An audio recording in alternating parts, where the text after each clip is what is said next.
Me gusta verlo junto a Freud y Darwin, los tres pensadores que expandieron nuestro conocimiento de manera formidable. Fue el primer economista en describir los mecanismos básicos, las leyes del movimiento, lo que impulsa el orden económico actual. Mucho de eso aún tiene actualidad. Se puede decir que el marxismo desempeña el papel más importante para la sociedad china desde el pasado hasta el presente y el futuro. Marx era un liberal, un hijo del iluminismo. Para Marx lo más importante era la libertad. Parece no haber una alternativa al capitalismo. La gente les echa un vistazo a Stalin y Mao y piensa que la alternativa no funciona. Creo que lo más emocionante de Marx es su idea de que la liberación social necesita un actor que solo pueda liberarse si tiene una perspectiva de liberación para todas las personas.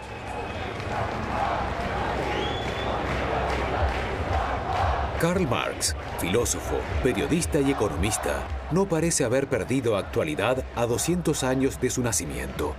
En la era de la globalización, la crítica al capitalismo y el debate sobre la desigualdad social han vuelto a encenderse. El mismo Marx exigía que los filósofos no solo interpretaran el mundo, sino que lo cambiaran. No podía imaginar que sus herederos lo llevarían a la práctica de forma tan radical y diferente.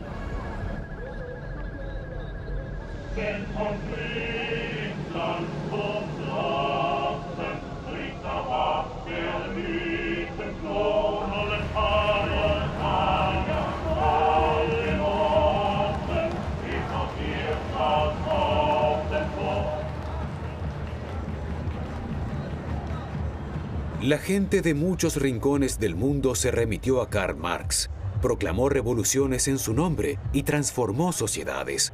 La mayoría de estos experimentos hoy son historia, pero el capitalismo, el gran enemigo, demostró tener mayor capacidad de supervivencia de lo que Marx pensaba. La idea marxista tradicional de que uno hace la revolución para que sean otros los que lleven la voz cantante y así se resuelva todo, ha hecho el ridículo más de una vez.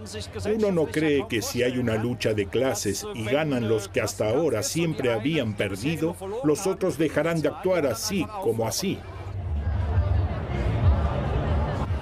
La perspectiva para un cambio social debe ser una sociedad solidaria con todos.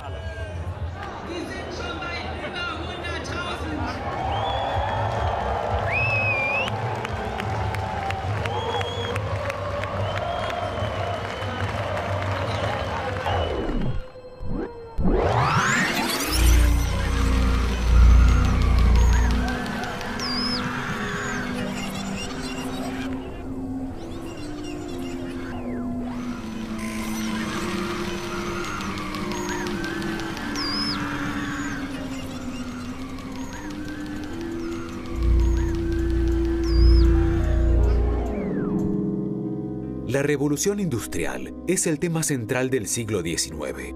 Cambiará radicalmente la vida de las personas gracias a inventos innovadores, pero también con condiciones de trabajo desastrosas en las nuevas fábricas. Los levantamientos de la pobreza conmocionan a muchos países de Europa. La carrera de Karl Marx comienza en la tranquila Trèveris.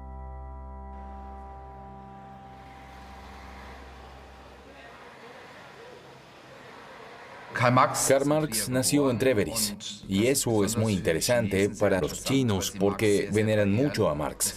Por eso la ciudad tiene una relación muy intensa con China.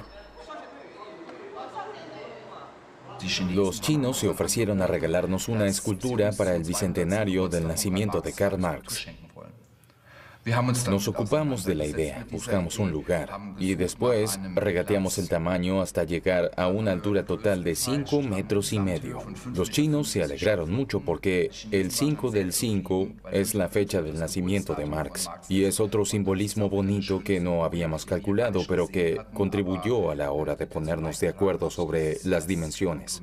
Nosotros construimos el pedestal y en China se hace la escultura. Queremos juntarlos en primavera y prepararlo para que la escultura se pueda inaugurar el 5 de mayo.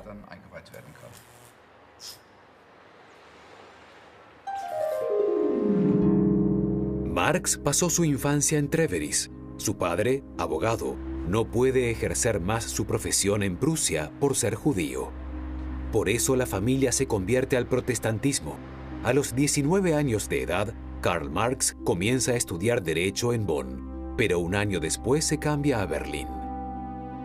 Comienza a interesarse por la filosofía y finalmente se aboca totalmente a ella. La confrontación con el filósofo Hegel y su doctrina de la dialéctica sienta las bases de sus teorías futuras. Según el análisis posterior de Marx, la industrialización produjo un nuevo sistema económico, el capitalismo, y una nueva clase social, el proletariado. Esta nueva clase se liberaría inevitablemente de su opresión y daría origen a una nueva sociedad por medio de una revolución. Sin embargo, la revolución tardó en llegar. Sucedió mucho después de la muerte de Marx y justamente allí donde menos lo hubiera esperado, en la por entonces retrógrada Rusia y con el revolucionario de Lenin a la cabeza.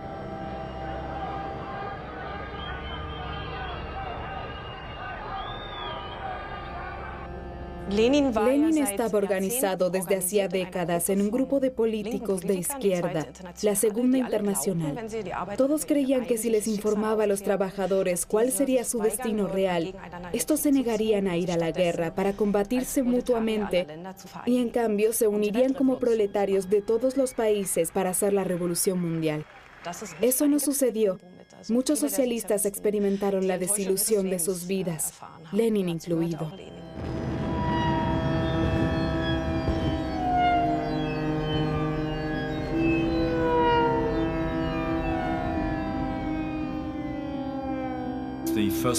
La Primera Guerra Mundial fue la primera guerra total. Es decir, que no solo se movilizó el ejército, sino toda la población civil. El sistema zarista no se lo pudo permitir.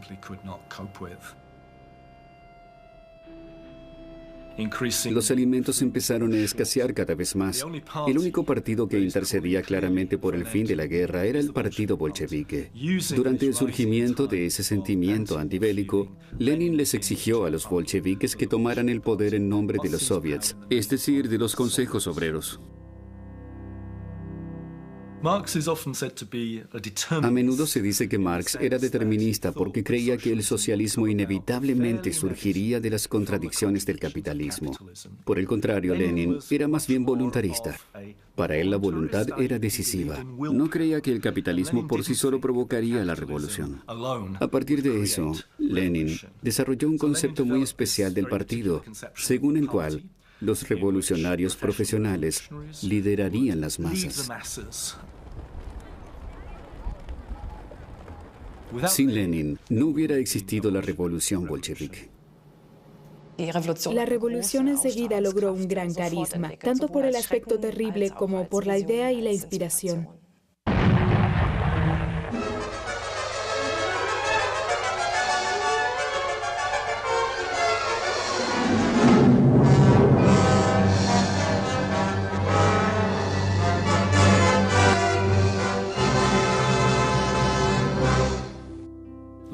Lenin esperaba que los trabajadores alemanes siguieran el ejemplo de los rusos y que ambos países comenzaran la revolución juntos. Así se podrían superar los problemas de pobreza extrema y el subdesarrollo social y económico de Rusia. Durante los primeros años, Alemania desempeñó una función clave desde la perspectiva de los bolcheviques. Rosa Luxemburgo y Karl Liebknecht fundaron la Liga Espartaquista en respuesta a lo que sucedía en Rusia y con la esperanza de que también en Alemania la población insatisfecha, cansada de la guerra y los costos ocasionados, pudiera organizar un cambio radical de régimen.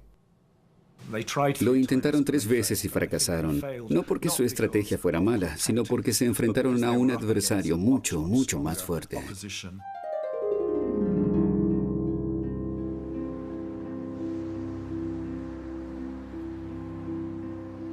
Durante su época de estudiante en Berlín, Karl Marx se forja entre sus compañeros una reputación de joven filósofo crítico. Lo consideran de izquierda, lo que lo pone en la mira de la policía secreta prusiana. Después de graduarse con un doctorado, se le niega una carrera académica por su modo de pensar. Entonces, a principios de 1842, lo contrata la Gaceta Renana, el periódico opositor de Colonia. Marx usa el periódico para informar sobre la miseria desesperada de la clase trabajadora. Muchos de sus textos se censuran, pero en su breve carrera como cronista, Marx promueve enormemente el periodismo político.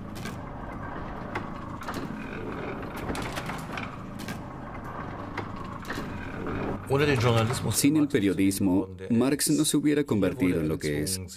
Se vio obligado a enfrentarse a la lucha por la subsistencia de los campesinos del Mosela, cuando el capitalismo comenzaba a surgir. Antes era un pensador inteligente, listo, radical, pero abstracto e idealista. Comencé a leer a Marx casi inmediatamente después de confirmarme, porque Dios no me respondía. Así que pensé quién otro podría explicarme cómo era el mundo. Y entonces descubrí al Marx de los comienzos, básicamente el heredero del idealismo alemán, que intentó explicar el mundo a partir de un principio y sobre todo trató de desarrollar una imagen de la sociedad con un gran patos por la libertad. Marx el profeta, Marx el ícono, Marx el que promete la salvación a la humanidad, nunca existió realmente. Fue un resultado malo de una mala propaganda.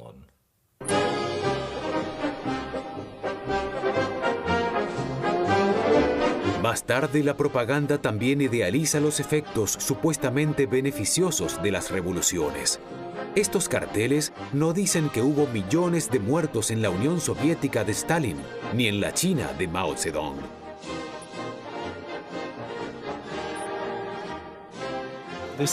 La propaganda alcanzó el punto culminante con Mao Zedong. Sometió todo a la voluntad de los comunistas. Hoy muchos dicen que China ya no es socialista desde hace tiempo, sino una economía capitalista en un mundo capitalista, con un régimen que de comunista solo tiene el nombre. No estoy tan seguro. Quizás en 2050 todavía haya una China que se autodenomine socialista.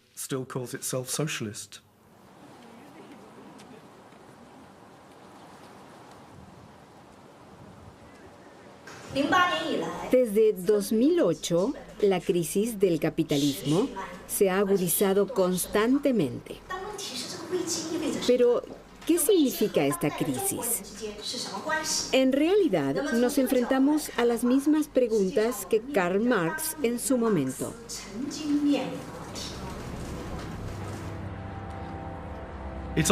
La Revolución China fue fundamentalmente una revolución campesina. Mao atrajo a los campesinos usando, por ejemplo, elementos de la ópera tradicional.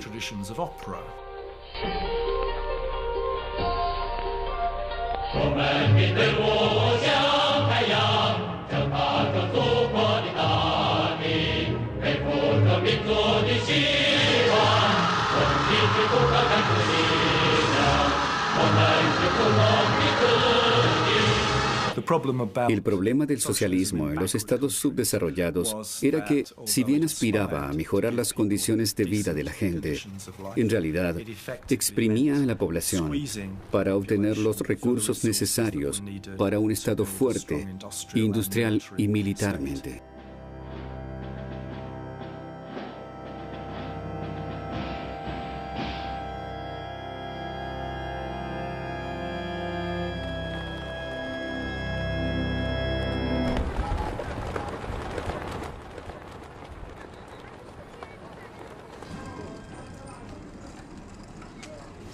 Marx, todos los chinos lo conocen. El marxismo-leninismo es la base de nuestro partido.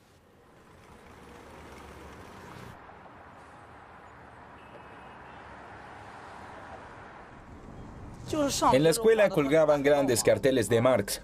Así fue como descubrí el marxismo. Por el momento me interesa mucho más mi calidad de vida. Con eso tengo bastante. Honestamente creo que el marxismo está cayendo poco a poco en el olvido.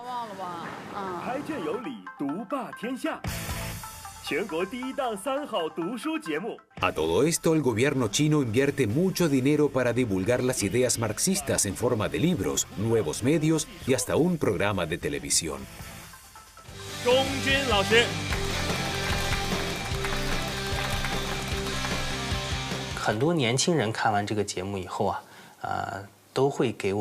Muchos jóvenes nos han escrito después de la transmisión. Muchos escribieron que han descubierto a un Karl Marx completamente diferente. Marx no es solo el póster de la pared, sino parte de la vida real. Karl Marx sigue teniendo influencia y mucha.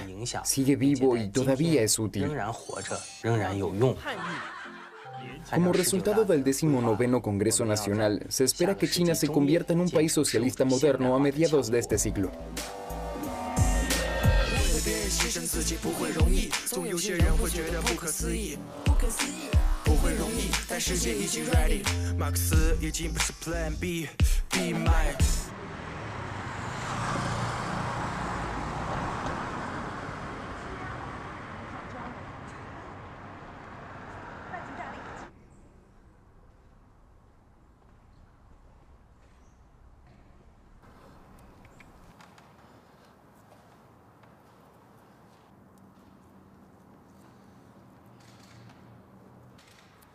En primer lugar, mi tema se titula El Gran Caminante.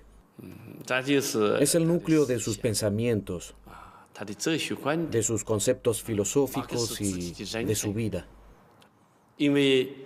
Todas las grandes personalidades presentan dos características importantes. En primer lugar, han hecho una contribución a la sociedad humana. Y en segundo lugar, su espíritu está marcado por una firme convicción, fuerza de voluntad y un esfuerzo rotundo. Y eso se expresa en su figura. Por eso la escultura de Marx no solo tiene la frente amplia y ojos profundos, sino también un paso resuelto. Siempre mira hacia adelante.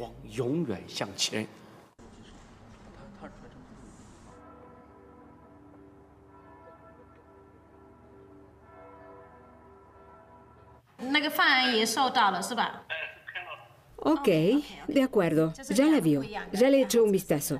Sí, y la altura, el esbozo, ojalá sean como se los imaginó. Sí,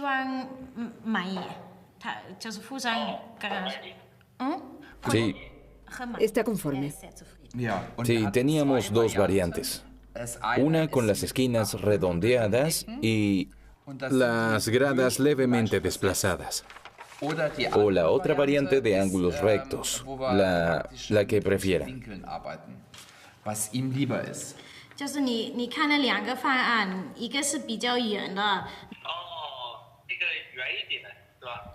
Redondeado. Redondeado, redondeado, ¿de acuerdo?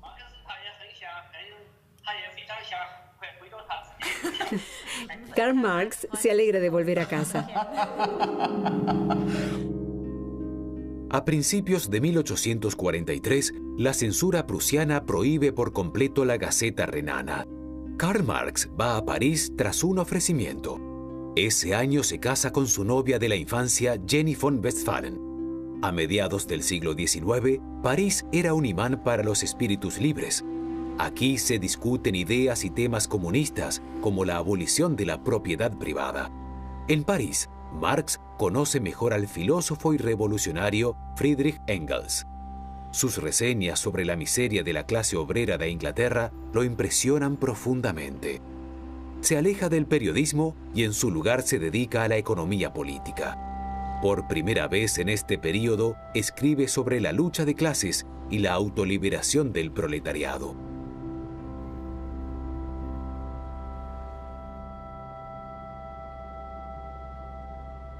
Formalmente en la sociedad civil, todos los miembros son libres y tienen los mismos derechos.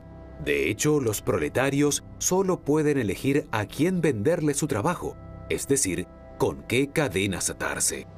Si bien al trabajador se le paga por su trabajo, no produce cosas para su propio beneficio, sino para el beneficio del empleador. Produce el grano para el molino de otro. De esta forma, se encuentra en un círculo vicioso.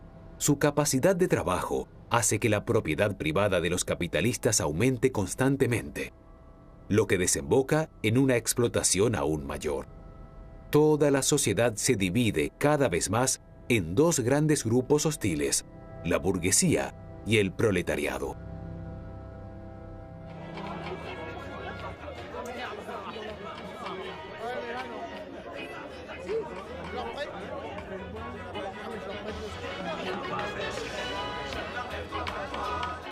Marx es sumamente actual.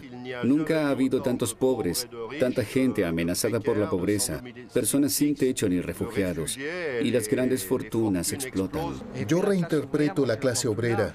Creo que los empleados de hoy también son parte de ella. Casi siempre que los puestos de trabajo se ven amenazados, aparece Marx. Por ejemplo, cuando los trabajadores de Alstom se oponen a los planes de despido de la casa matriz, General Electric. A su lado, el Partido Comunista de Francia. Estoy aquí para asegurarles el apoyo total y completo del Partido Comunista. Acabo de decir durante una reunión intersindical que hemos calculado cuánto ganarán los accionistas con la fusión. Por eso, su lucha es una lucha justa. Los apoyamos aquí y en todo el país. Continuamos juntos. Gracias, señor Laurent.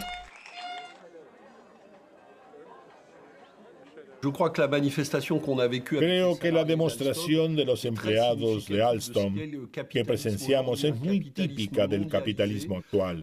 Un capitalismo globalizado que juega en contra de los trabajadores de países o emplazamientos industriales individuales. Los convierte en el juguete de la globalización y los intereses de grupos cada vez más poderosos. Creo que esta lucha es emblemática. Para ser fuerte contra el capitalismo, el proletariado de hoy debe estar mucho más unido a nivel internacional. Comprobamos que la cuestión ecológica y los grandes problemas sociales y éticos del mundo nos llevan a una sociedad diferente. Esto es lo genial de Marx. Comprendió que las contradicciones de este sistema evolucionarán de tal manera que habría que pensar en una forma de superarlo.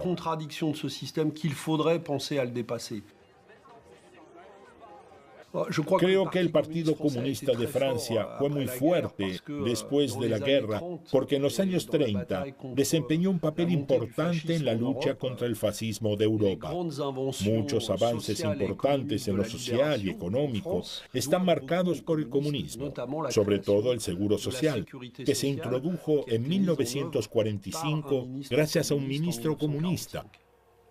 Creo que el eurocomunismo fue clave en la década del 70. El eurocomunismo surgió cuando los partidos comunistas europeos entendieron que el sistema soviético estaba agotado.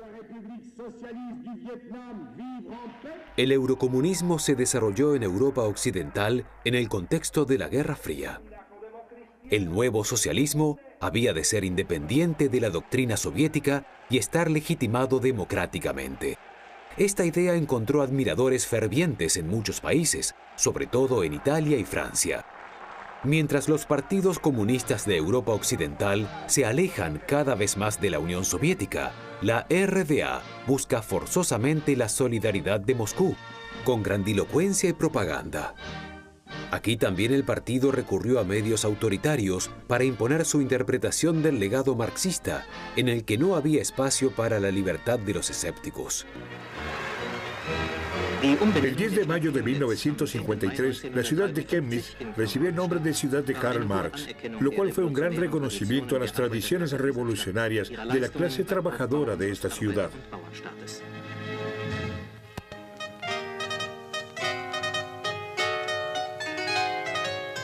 En varias ocasiones, el profesor Ned Kerbel le ha dado forma al hijo más grande de nuestro pueblo, pero una y otra vez se esfuerza por satisfacer el legado de Lenin e inmortalizar la figura del creador de la teoría comunista revolucionaria mediante el arte de la propaganda monumental.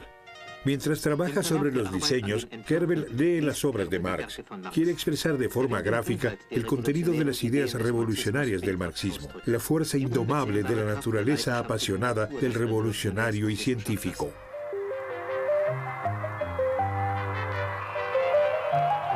El monumento a Karl Marx, creado por el profesor Kerbel, dará testimonio en el futuro del carácter común de la lucha de la clase obrera y los trabajadores de la República Democrática Alemana y la Unión Soviética, que harán triunfar la consigna marxista que cambiará el mundo.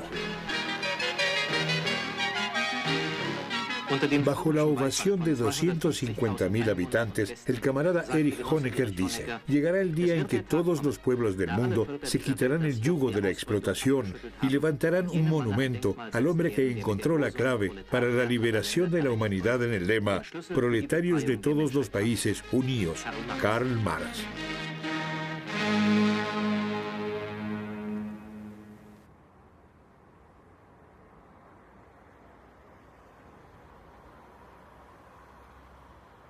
Sí, claro, lo conozco de la clase de historia y porque escribió mucho sobre el socialismo, pero no sé por qué Chemnitz ahora se llama ciudad de Karl Marx. No, no era mala persona. Honestamente no sé bien qué hizo. Algo relacionado con el comunismo, pero... Personalmente sí, porque opino como él que las empresas deben ser de las personas que trabajan allí y no solo del jefe que está por encima.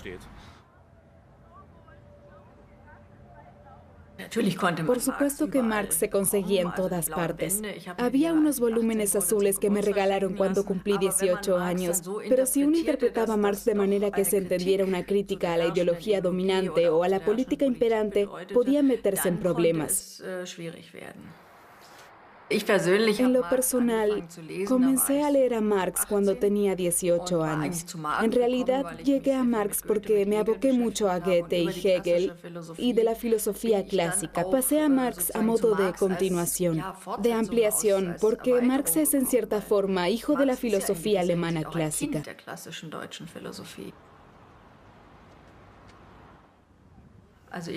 Creo que anticipó muy bien esta concentración de capital, que el capitalismo no es simplemente una economía de mercado, sino por el contrario, que tiende a unidades empresariales cada vez más grandes. Y al final también elimina la productividad. Eso es lo sensacional de su desarrollo, por así decirlo. Y eso es algo que hoy tenemos en muchas áreas. 4 o 5 grandes empresas dominan el mercado. También lo comparten en cierta medida y ya no están tan orientadas a la innovación como a menudo se le atribuye al orden económico actual. En 1845, Prusia le exige a Francia la extradición de Karl Marx. Por necesidad, escapa a Bruselas con Friedrich Engels a su lado.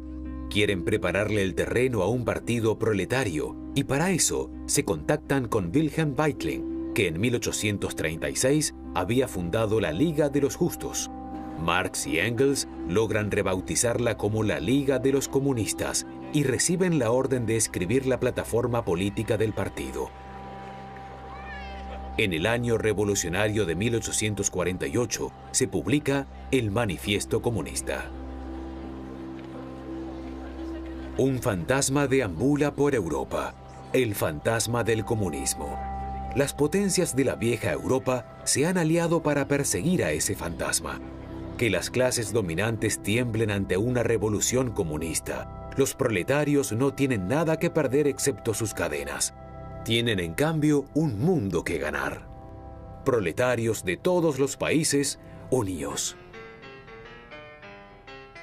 1959.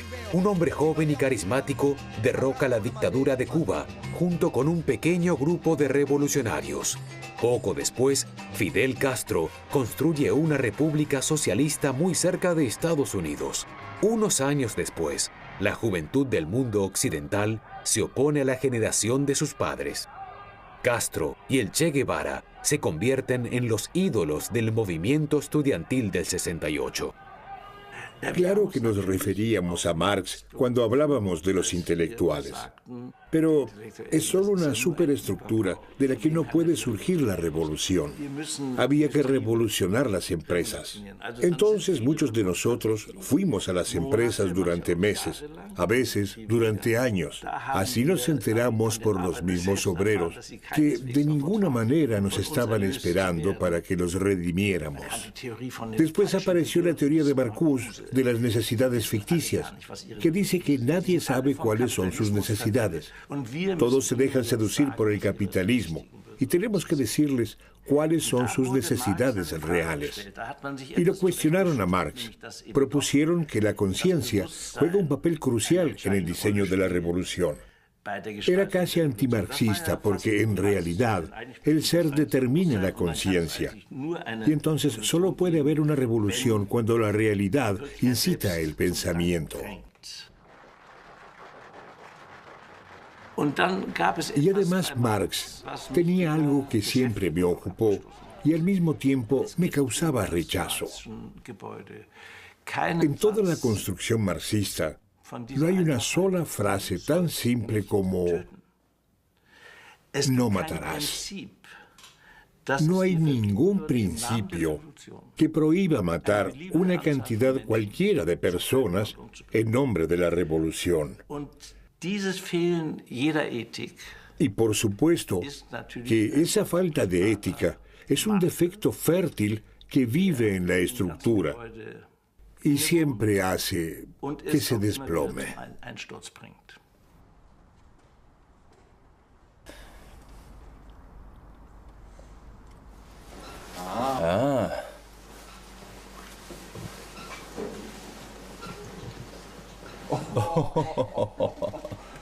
¡Qué viaje!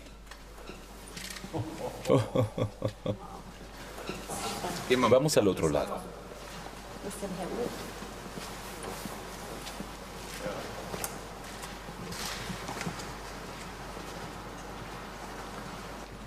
Allá arriba. Hola, ni hao.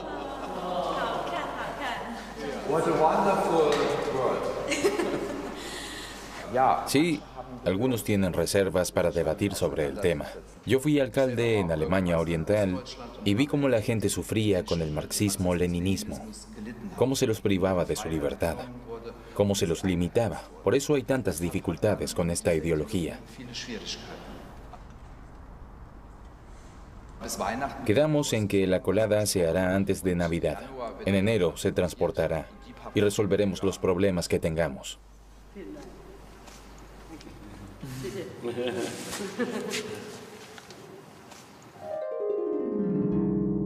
En el año de la publicación del Manifiesto Comunista, a Marx lo expulsan de Bruselas y regresa a Alemania, donde lo juzgan por incitar la rebelión. Sale absuelto, pero tiene que abandonar el país. La familia se exilia en Londres. En ese momento, Londres es un receptáculo para refugiados de todo el mundo. Marx y su familia viven en la pobreza absoluta. En la miseria del barrio de inmigrantes, 3 de los 6 hijos del matrimonio mueren por enfermedades. La tabla de salvación siempre es Friedrich Engels. Gracias a una herencia, la familia puede mudarse a una vivienda burguesa. A partir de entonces, Marx pasa la mayor parte de su tiempo en la sala de lectura del Museo Británico y trabaja en su obra principal, que se publica en 1867, El Capital. Marx se lo presenta a su editor con las palabras: "No creo que nadie haya escrito tanto sobre el dinero teniendo tan poco".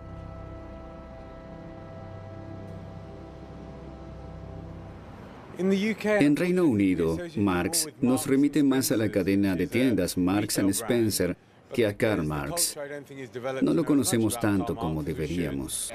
Hay una placa en la casa donde vivió, pero creo que no era británico, sino alemán o algo por el estilo. El marxismo es una filosofía muy política. Gente como Jeremy Corbyn se refieren a algunos aspectos de ella. Es la antítesis del capitalismo. Pero aquí estamos en el centro del capitalismo europeo. Es un verdadero problema. Aquí hay mucha inversión extranjera, dinero chino, ruso.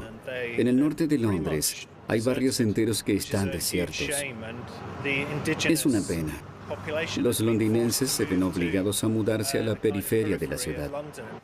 Si quieres una vida diferente, entonces debes alejarte. En las afueras de Londres puedes costearte una casa mejor y más grande, hasta una vida mejor, pero pierdes horas viajando.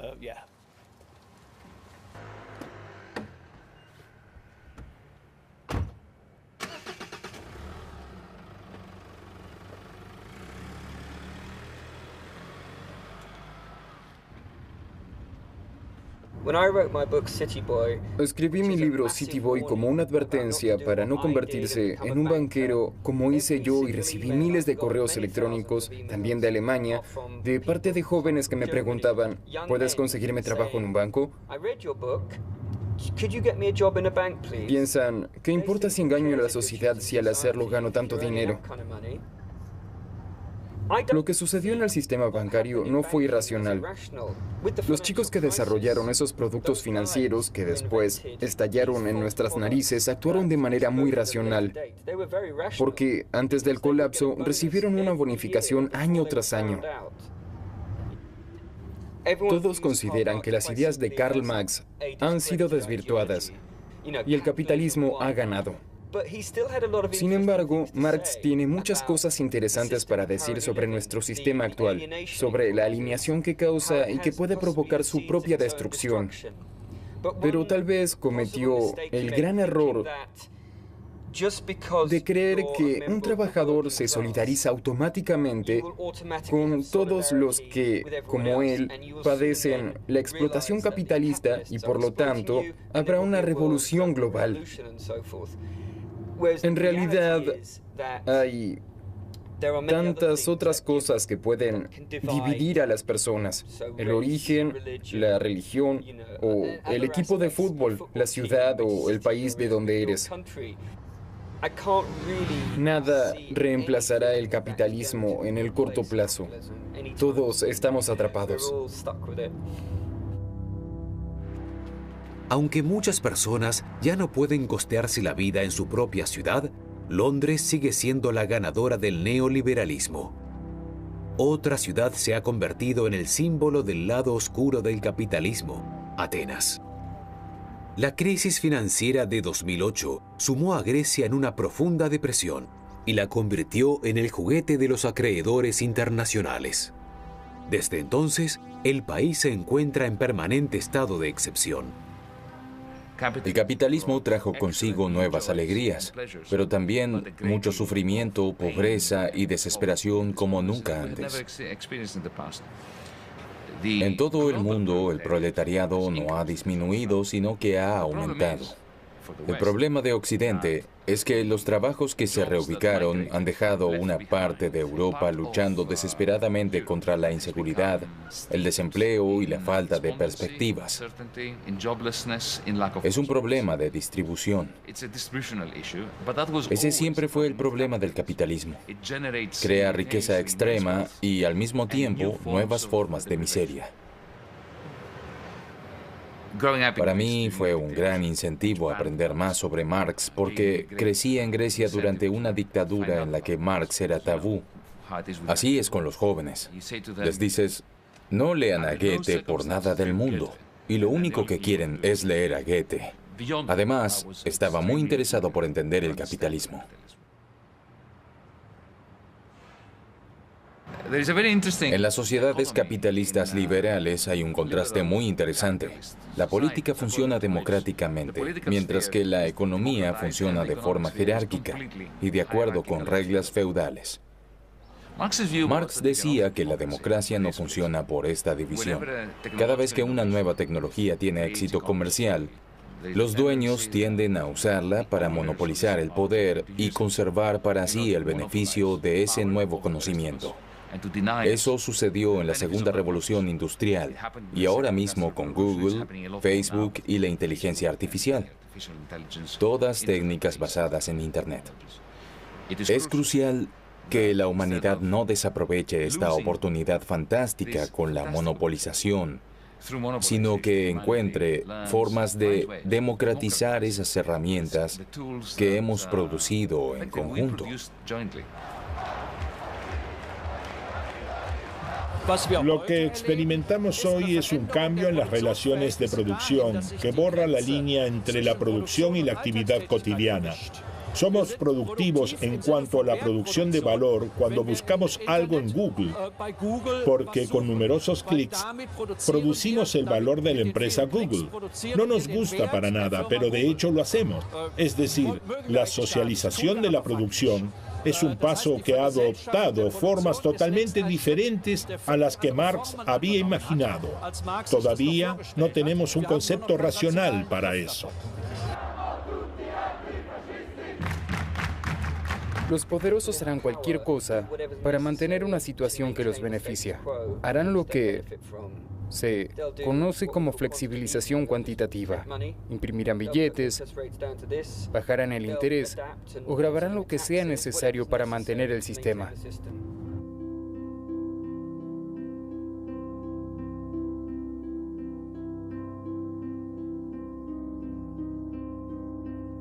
En 1881, Jenny, la esposa de Karl Marx, muere de cáncer en Londres.